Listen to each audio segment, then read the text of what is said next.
I can't eat. That's the gist of it. I can't eat. I guess to people who haven't grown up the way I have, it sounds absurd. So much of our lives revolve around eating. Breakfast, lunch, dinner. It's a social ritual and contract, and without it we lose a core pillar of being human. But I can't eat. I can't be part of that. It's complicated. I grew up to a single mother with a minimum wage. How she managed to keep a sickly kid alive through all of that is beyond me. And I don't mean sickly as in getting nasty colds or ear infections. I mean sick with a big S. For as long as I could remember, I could never eat solid food. Some doctors called it inoperable achalasia, but my mom called it royal throat. Just like the kings and queens of old, she used to say. They were so used to having servants feed them that they stopped eating for themselves. It was just a nice way for her to make it sound like I was special, rather than cursed. The main problem is that I can't swallow. So instead, I'd have to puree my food and slide it down my throat with a thick plastic tube. I can't really taste anything, and the whole ordeal can look uncomfortable to onlookers. So it's something I'm very private about. I can still taste and chew things, but a pleasant taste don't really outweigh the threat of choking to death. I can drink, but it takes some effort. If it gets too hot or cold, my throat just shuts down. Same if it's too sugary, too spicy, or too sweet. And since I can't swallow, I just tilt my head back and let it run down my throat. Mild apple juice is an occasional treat, but I like to stick to ordinary tap water. No fizzy stuff. Nothing that makes the muscles contract. Apart from that one thing, I was a normal kid. I went trick-or-treating, and by the end of the night I gave all my candy away to my friends. It made me bully-proof in a way.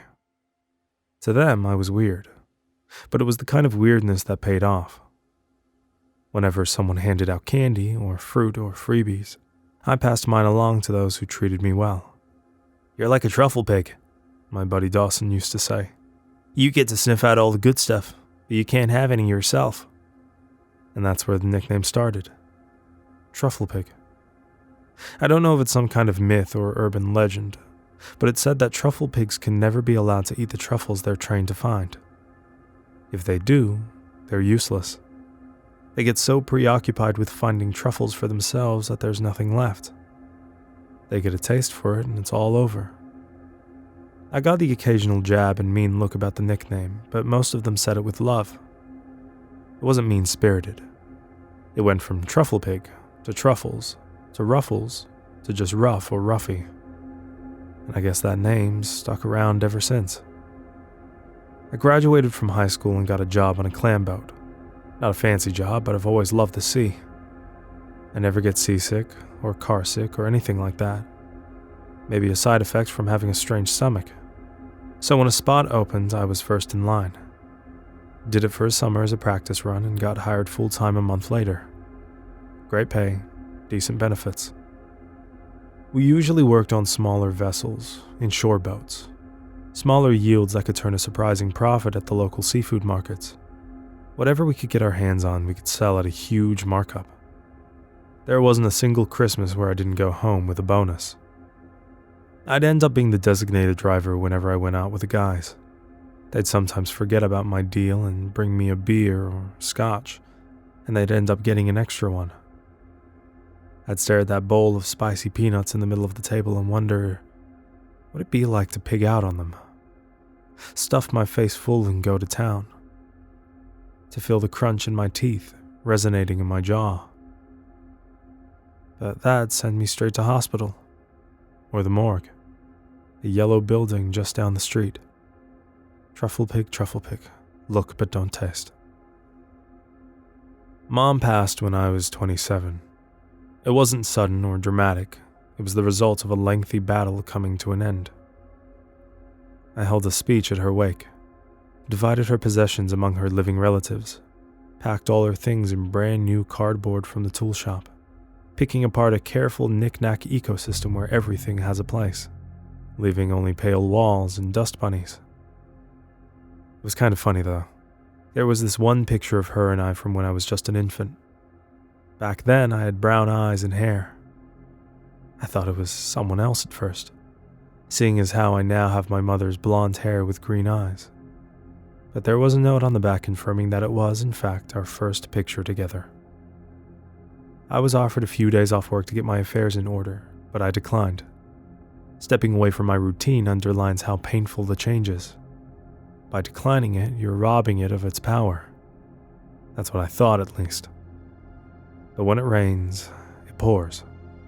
And maybe I was distracted that one morning in early May when I turned onto the interstate. I'd gone down that road 1,000 times, but just this once, I didn't pay attention. Maybe the other driver didn't either. Either way, the collision was violent. No one died, at least. They had to cut me out, but the other guy walked away without a scratch. They put me in a neck brace and took me to the hospital. Ran all kinds of tests. I had a fracture in my left leg, but apart from that, it just looked bad. Most of it was surface level. They still did their due diligence though. X-rays, checkups, the whole shebang. I'd have to wear a cast on my leg, but apart from that, I'd be fine. I remember the final day before they sent me home. The doctor, a middle-aged Indian woman, went through my x-rays and talked at length about how lucky I'd been. In between instructions on how to keep my cast clean, I threw in a question. "What about my neck?" I asked. "Am I going to have to change how I eat?" "No, that should be fine," she said.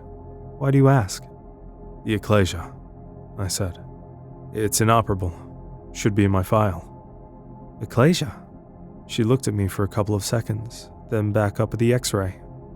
"You don't have achalasia." I went over it with her again and again.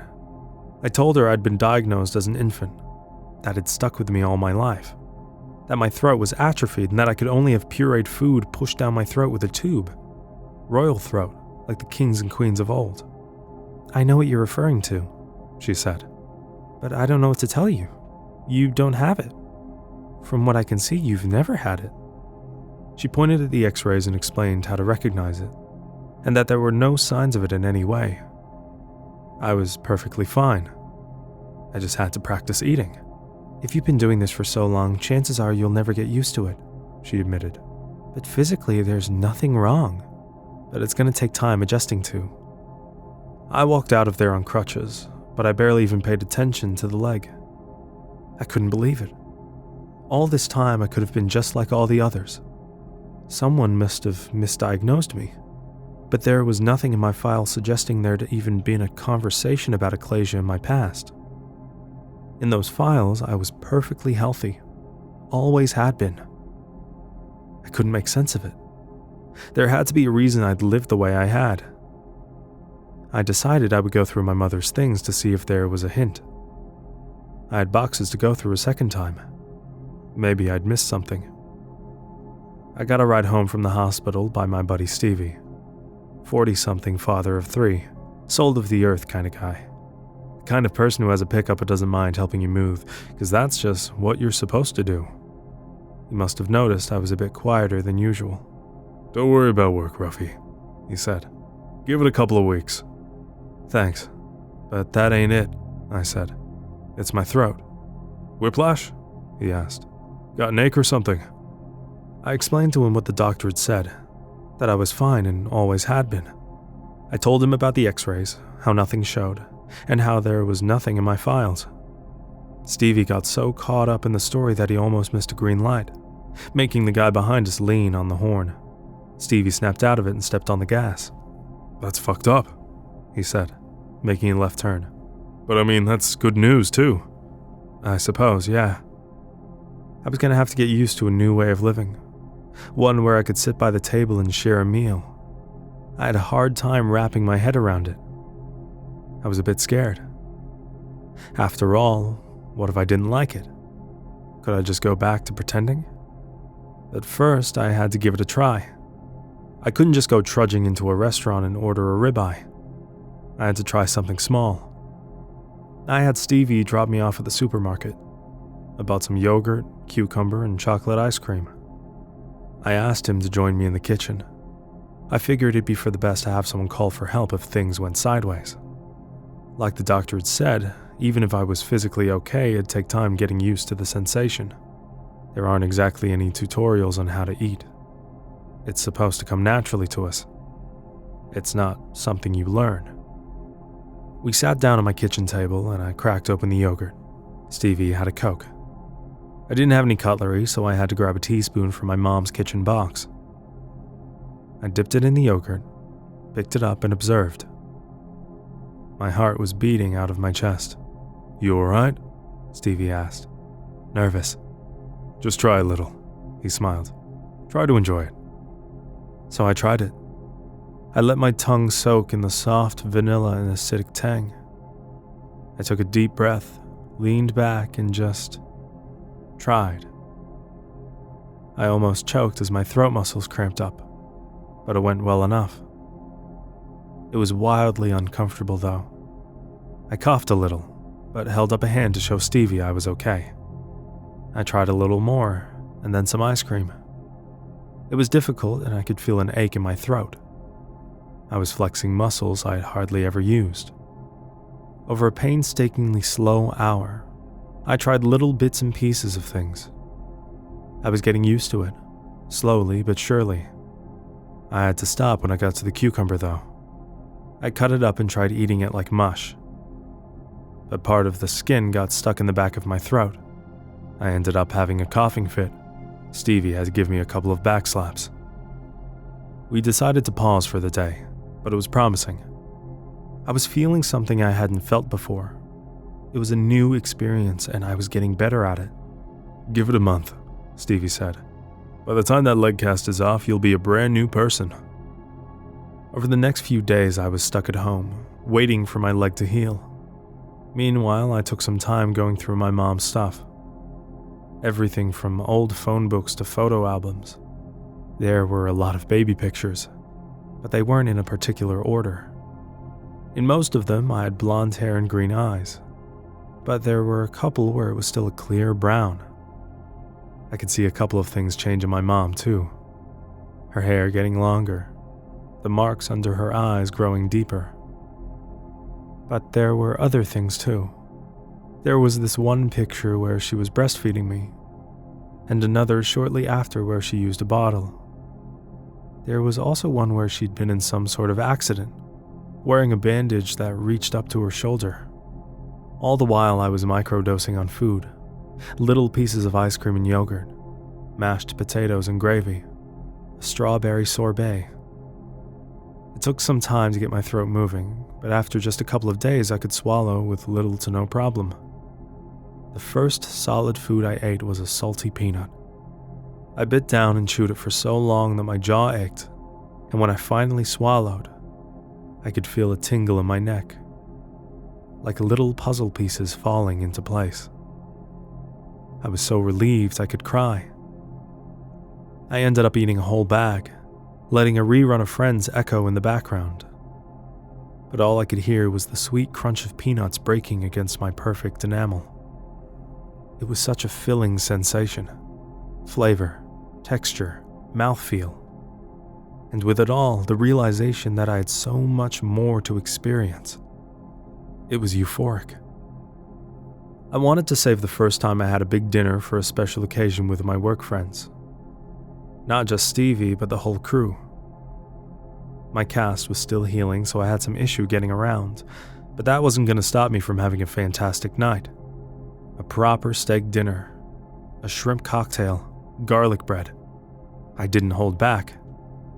I think my colleagues could feel the change in the air, as they all got equally excited to order. We had some drinks, made some jokes, and left all the pretense at the door. Just guys being guys. As soon as I dug into my shrimp cocktail, I could feel something. There was this rush of energy like an electric surge. I could feel my pupils growing larger and I couldn't close my eyes. My breathing grew shallow and my pulse wouldn't stop rising. It's like I was on some kind of drug or fighting for my life. I thought I might be having an allergic reaction, so I had to stop myself and do a mental check. I felt fine. I was fine. Great, actually. The moment my steak arrived, the others raised a glass. "To good food," Stevie said, "and good friends." The others echoed the sentiment, but before they got to good friends, I'd sunk my teeth into the steak. I could feel the juices soaking into my teeth. It's difficult to describe the sensation. It's like I didn't just eat a steak. I could hear the bovine death cry in the back of my head. I could feel myself growling as a predator, sinking my teeth in like a prowling tiger. I daydreamed with open eyes, watching the red of the meat pulse with an invisible heartbeat. And somewhere in the distance, I could hear Stevie say something, but I couldn't make out the words. I bit down hard and tore away. My teeth ached as if they were pushing themselves out of my mouth, reaching for more meat. And with every passing second, the restaurant faded away until something cold splashed across my face. I was lying on the floor. My work friends were standing in a circle around me. One of the waiters called an ambulance. My hands were covered in grease. I'd grabbed the steak right off the plate with my bare hands. There were bite marks on my forearm. Deep ones, still bleeding. I had to get my arm stitched up. According to Stevie, I'd gone completely feral. I'd torn that steak up, reached across to Luke's pork chop and grabbed that too. When I couldn't immediately grab more meat, I'd fallen to the floor, biting my own arm like I was trying to subdue a prey animal. They'd never seen anything like it. "Some kind of episode," Stevie said. "We're worried about you." Doctors didn't know what to make of it. Some kind of chemical imbalance from a sudden shift in diet, combined with stress and physical recovery. It didn't help that I'd been drinking. Not much, mind you, but enough for it to affect me.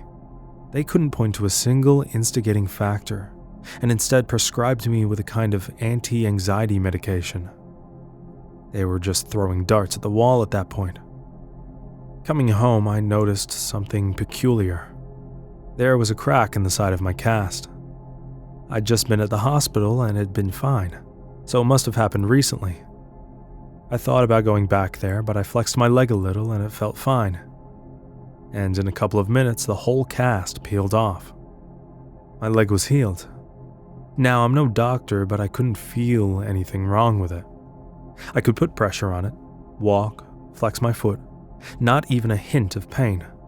The only thing I could point out as being unusual was a strange skin growth on the left side of my thigh. At first, I thought it was a long strand of hair, but it was too thick and covered in skin. Touching it didn't hurt, so I just broke it off and held it up. I got a little spot of blood from it, but nothing major. The thing was moving when I held it up, contracting over and over like a dying insect, or like the leg of a shrimp. I got a call from my boss the following morning. They insisted I took some time off in accordance with my doctor. They were eager to have me back, but I had clearly not adapted to my new circumstances. It was a very diplomatic way of saying I was making people uncomfortable, and that they needed some time before they could forget that mental image of me gnawing on myself like a wild animal. But that just gave me more time to experience things on my own. I made a long list of things I was going to eat. Pork, chicken, turkey, maybe something a bit more unusual like alligator. At least 3 kinds of fish, crab, and every kind of fruit I could find at the supermarket. Then again, fruit didn't excite me as much. There was just something about biting into meat that was way more satisfying. I enjoyed the taste of fruit and veggies, but there was something about the texture of meat that I couldn't make sense of. Then again, this was my first time experiencing food. There was no way for me to know this wasn't normal. When I got back from my shopping spree, I went to the bathroom to wash my hands. I noticed something in the bathroom mirror. My eyes looked different. The pupil looked rectangular. I figured it was a trick of the light, but I couldn't shake the feeling that something was about to change. But I was too excited to care. I was going to have a field day. So I washed my hands, splashed some water on my face, and hurried into the kitchen. At first, I was systematic, pulling out little samples of things, bite-sized nuggets of meat ready to be plopped down in a single gulp. I prepped a couple in the frying pan, others in the oven. I'd bought a new air fryer to try out some combos, put on some music, and had a blast. Everything was so rich, so succulent. Different textures, different flavors, and a world to discover. I could imagine the salty sea running between my fingers as I bit down on the crab meat. I could feel the texture of the feathers as I slurped up a slice of turkey. I adored it. Every last second of it. I spent close to 13 hours that way. Just eating, eating, eating. The shops closed and opened, and I was first in line to get more. I must have looked like hell. That's what the look on the cashier's face said, at least. I would fall asleep at the dinner table, still holding my next piece of meat. A chicken wing, a tomahawk steak, an honest-to-God cheeseburger. I'd close my eyes and keep eating, dozing off between bites. It was heaven. While I didn't know it at the time, I kept that up for 49 hours total. I was in this meat-stained daze, not knowing what was happening around me. I'd missed calls and appointments, emails, bills to pay. I hadn't paid attention to any of it, and my systematic approach had completely fallen out the window. It was a marathon. When my kitchen ran empty, I lumbered to the bathroom. My stomach felt like wearing a backpack on the front, like an imbalance. I had to lean my arms against the wall to keep myself from tipping forward. I was scared to look in the bathroom mirror, but I did it anyway. The pupils of my eyes had gone horizontal. The skin of my left leg had hardened into a kind of shell. My teeth had grown long and jagged. My nails curled into claws, and throughout my hair I could find these long, hollow tubes, like the growing feathers of a baby bird. My tongue was thick and discolored, my skin turning a reddish brown with white milk-like spots. I just stared at myself, not grasping that this was a mirror. It showed me, but I wasn't me anymore. When that realization hit, two thoughts struck me at once. One, that I was destroying myself, that this whole ordeal was what my mother had tried to avoid. Two, that I didn't want to stop. I needed to keep going. I went through my mother's things in between meals. It's hard to piece together a life after it's gone, but it's even harder when you think you already know what it looks like. But my mother's life was very different from what I imagined. Sure, my father was a mystery. There was no mention of him anywhere, except that they met at a punk concert back in the 90s. But she'd lived a very full life since then. She'd had friends, lovers, and plans of her own. But one thing stood out in particular: how I'd lost my brown hair and eyes. From what I could tell, she'd hurt herself in some way, and after that I'd changed. It was around the time where I'd gone from breastfeeding to being bottle-fed. A thought hit me, an uncomfortable one. I thought back on what I'd done with that steak, and the way I'd torn into it. Could I have done something similar to my mother? Had I always been like this? I tried to find more answers, more pictures, more anything. All the while I ate. When I ran out of meat, I had the fruit. When I ran out of fruit, I had the veggies. Then the butter, the yogurt, the ice cubes in the back of the freezer. At one point it was 3 a.m, and I was feverishly going through a photo album from my high school years. Nothing interesting, but I realized I didn't have anything left to eat. And yet, I was still chewing. Looking down, I had started pulling out the buttons from the remote control and crunched them up like they were little plastic cashews. I didn't care. I just had to eat. I gnawed on anything and everything. The leg of the kitchen table, the copper wire going to my bedside lamp, I smashed a wine glass on my cutting board and ground it up into something resembling salt, and ate that too. I didn't feel a thing. It was just more texture. Wonderful, filling texture. I was in a daze, and the next time I looked myself in the mirror, I could barely comprehend it. When change happens rapidly and naturally, it is hard to notice. You don't really see it until you slow down long enough to care. If you've been running a marathon, you don't stop halfway through to weigh yourself. You wait until you're done. It was the same for me.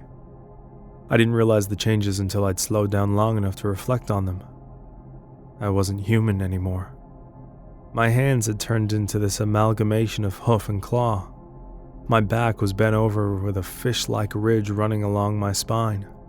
My eyes had 3 different colors, and one of them were coming out of the socket. If I concentrated, I could move it in and out, like the eye stalk of a crab. A couple of my teeth had turned to glass and ceramic.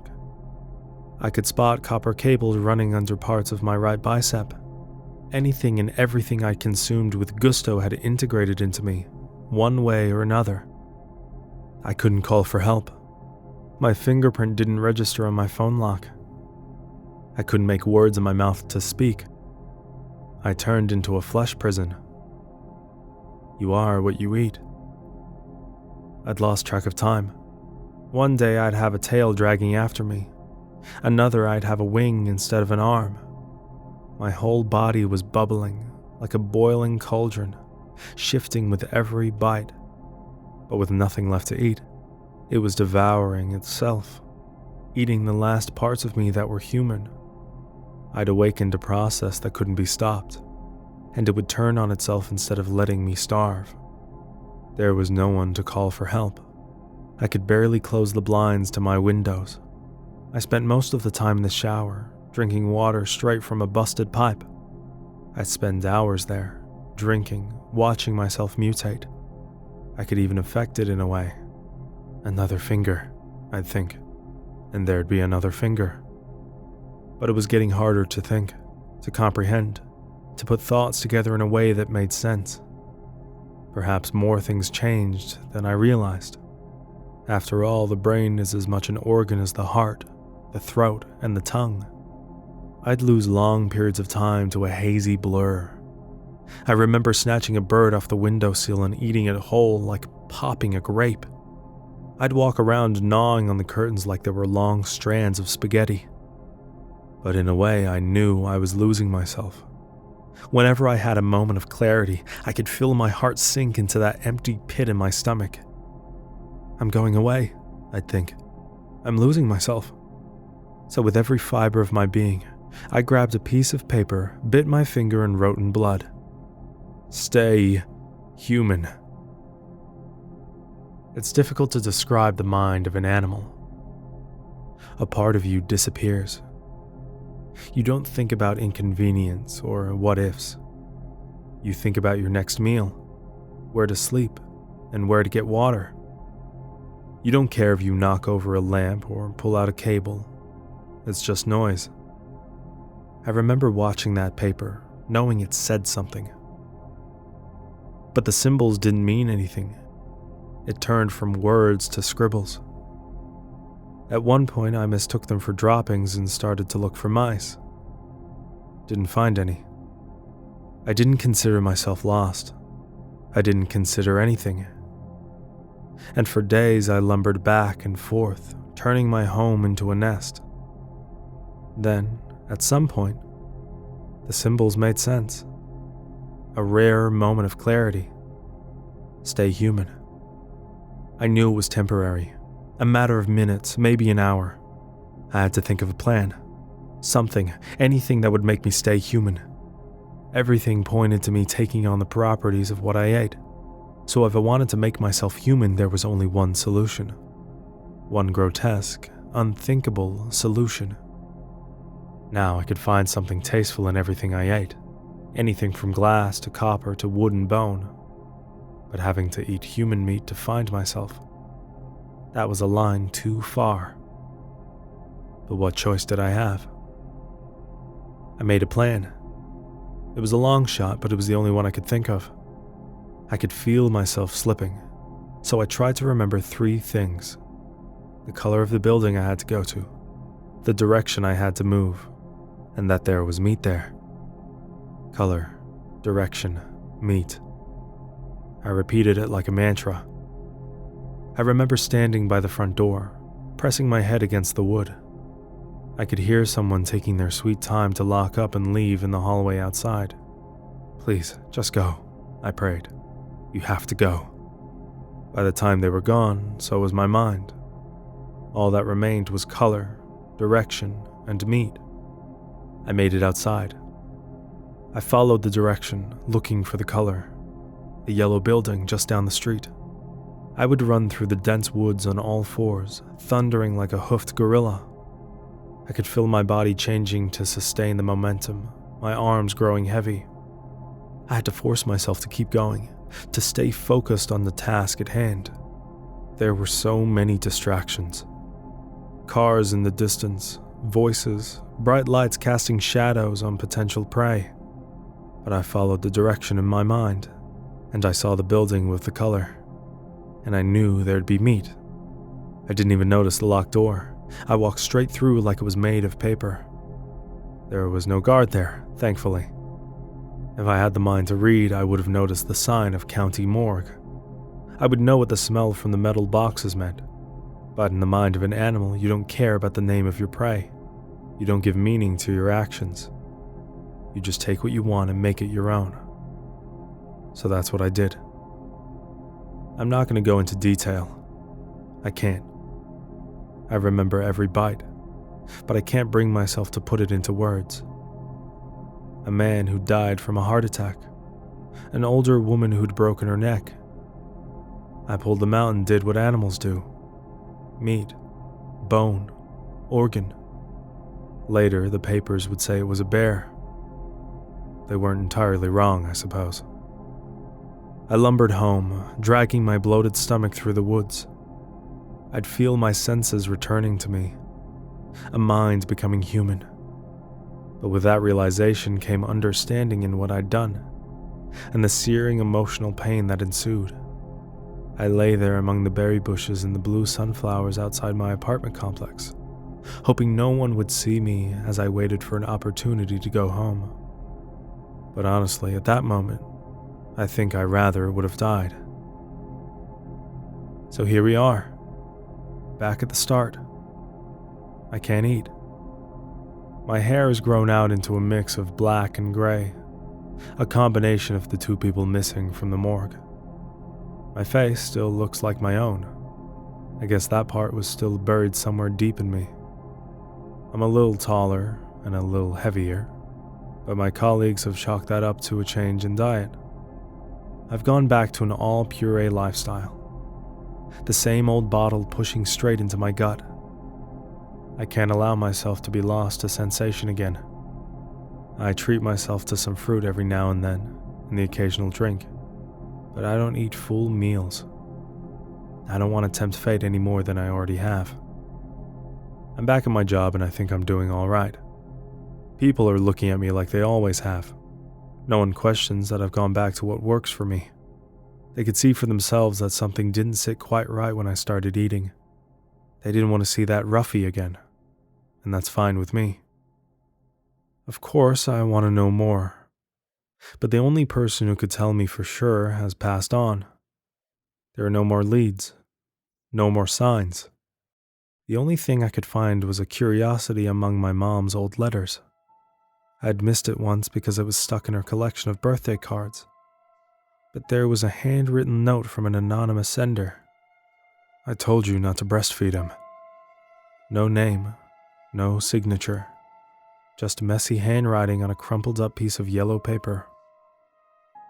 All in all, life goes on. I know I'll never really be like everyone else, but I think that's okay. I can pretend for as long as I need to. Maybe it's okay to be a tainted truffle pig as long as I don't go looking for something to eat. But if I'm honest, sometimes I wonder. If I gave in fully, and let myself run loose, if I consumed anything and everything, what would that make me? If I put it all into a single package, what would I become? Truffle Pig, Truffle Pig. Look, but don't taste.